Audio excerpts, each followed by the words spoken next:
Okay, so we take a look next at the how is that? The Scary of 61st. Yeah.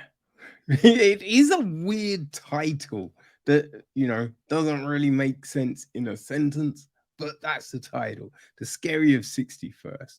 It is the new film from Dasha Nekrasova. Nekrasova, right? She directs and she co-writes with Madeline Quinn. Um, it is produced by Adam Mitchell, executive produced by Lenny Vigdon, Richard Tannenbaum, uh, Carmine Kowalski, Alex Hughes. Associate producers are Matthew Barrett, Melisidid Bliss, Jonathan Rappaport, um, line produced by Graham Swan. Oh, and Mark Rappaport also is a producer on the piece. Music is from Ellie Kessler. Cinematography is Hunter Zimmy. Sophie Cora handles the editing. The art direction is from Charlie Caspuli Robinson. Costume designs are Victoria Cronin. Beatrice Sniper handles the makeup and effects. And the film is starring Madeline Quinn. She plays Noelle. Betsey Brown plays Addie. The girl is played by Dasha Nekrasova.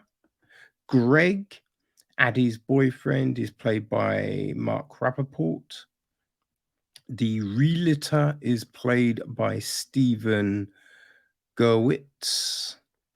The crystal shop guy is played by Aaron Dalla Villa. Greg's boss is played by Michael B. Bildanic. The mailroom girl is played by Ruby McColster. And the Ghislaine Maxwell supposedly lookalike is played by Anna Krakinian. I didn't really think she looked the same, but yeah, she's meant to be Ghislaine. Anyway, the gist of the film is this. Addie and Noelle are introduced doing something city dwellers know is truly horrifying: apartment hunting. Everything changes for both women when an unnamed stranger knocks on the door.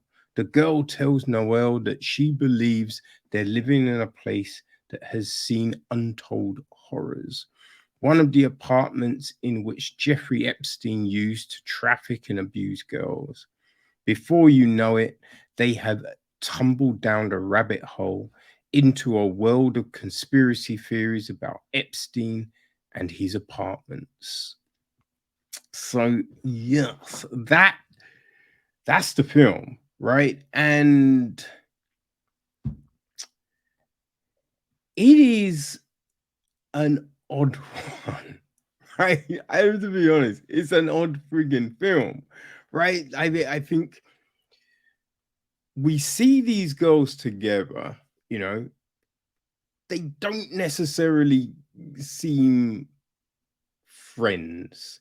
Well, you can see that Addie wants to have Noelle as a friend, and you really get to feel Noelle is just using Addie, right? She kind of says it in the film to, obviously not to Addie, right? But yeah, we don't really get what's in it for Addie, right? When she needs somewhere to sleep, because her bed isn't there, Noelle is just like, nah, fuck off, right? And you get the feel Noelle is an opportunist, right? I think that's the feel you get. So you want, but none of this is truly explored, right? Like what keeps these two together? There's, things are said that kind of make you think, oh, there's issues, right? Some of the things that happen are things that always happen. So it's just like, wait, why the fuck are they moving in together?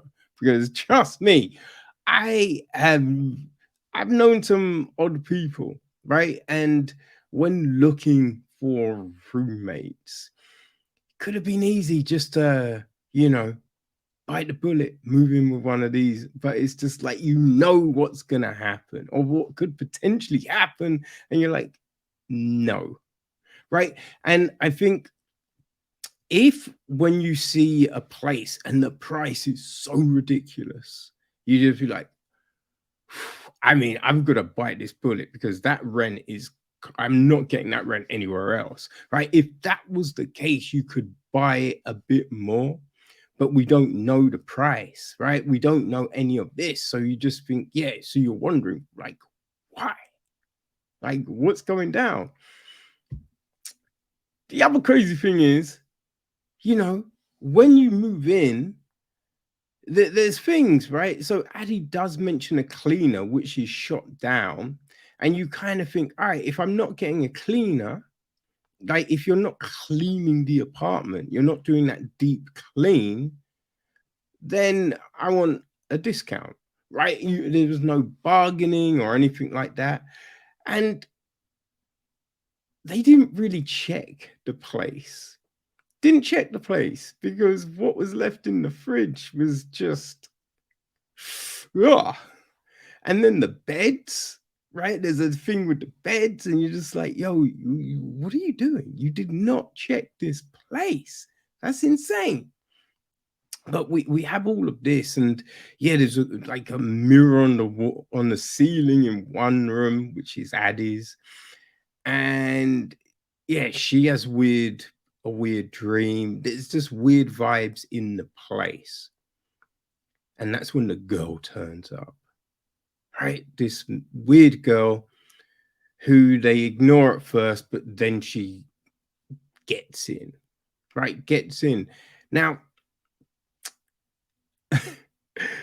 it's about conspiracies and all of that, but it's like Noelle is very much, there was no real convincing needed for Noelle to bite onto what the girl is telling her, right? So there's that, which you just feel, are you really going to believe someone that just bursts into your yard, right? And she sells Addie out pretty much right away. Like there's things which happen with Addie, and you think Noelle and Greg, like even if Noelle, you think she doesn't really like Addie, she's been around her Addie for a long ass time, so you would assume she would be like, okay, something is wrong. Same with Greg, but neither do, right? And it's just like, okay, fine, go the conspiracy route, do all of this, but you have to underpin the film in just certain realities. You know what I mean? So these people that have been circling each other for a period of time, they're gonna know each other. No actions. Oh, yes, bless me. Just all of that shit. But it was like they're all strangers, they don't know each other, which is kind of odd. You know what I mean? Kind of odd. And then we just go down all of these kind of Epstein ideas and thoughts and theories, which like nothing that was said was kind of crazy controversial, because it's all stuff that has basically been in the news. You know what I mean? About the Pizzagate, the sex parties, the trafficking, just all of that. and then also the whole royal family thing. But that's where the film goes a little odd, right? Because okay, if we're saying that this place has this weird effect on people, blah blah blah, fine. But why would it make someone think that they're possibly someone firstly isn't dead, right? Isn't dead. So you're thinking, okay, possession, just weirdness, all of that from dead people. Boom, get that. Or even just the trauma of the victims. I would get that. But the way it goes, you're just like, but that makes no sense. And then having Addie go in the way which she goes, again, it doesn't necessarily make a lot of sense. Now, I will definitely say this, right? That gosh, Betsey Brown. Betsey Brown does a very, very good job of playing unhinged. God damn, she does. You know what I mean? Because boy, Addie gets unhinged. Yo, just straight cray. And yeah, Betsy really turns it on. I think there is a lot of odd nudity in the film, and you just kind of think, I mean, I don't know if any of you needed to do this. It didn't really add anything to the film, you know? And it's again, there's no prudish, there's no shame, but it's just, does it add to the film? And it doesn't really, you know? So there is that. Now, Quinn's Noelle, there's a weirdness to character, and you don't know if it's like just, the acting wasn't quite on point, or if she's playing it in that fashion. But yeah, the character is just very weird, right? And not weird in a way, kooky weird, but it's just weird that it doesn't really gel, right? That some of the delivery isn't quite there, you know. It's just a bit, and the Greg character doesn't. You don't really feel there's that connection with Addie, like they've been dating for this while or anything like that. So it's an odd film. It's kind of all over the place. There is some camera work that really, boom, hits it. Some you're just like, that was an interesting angle choice, right? I don't know if that gives me anything. Um, the music in places it works, in places it's just like we don't need to be told how to feel about this scene, right? Or it's just a little bit too much for this moment, you know. But I guess if you like a weird kind of conspiracy thing, this could work. If you love being down the Epstein rabbit hole, then yeah, boom, this film could well be you, you know? But it hit Shudder on the 3rd. So yeah, if you want to roll that dice, right? If you want to watch something which it might not make a whole lot of sense, but there are some decent moments. There are some decent performances. It is very much a hodgepodge, though. I would say it's not that long, though, right? It is just 81 minutes, right? So, yeah, I don't know. people. It's weird. It's conspiracy, you know what I mean, drenched.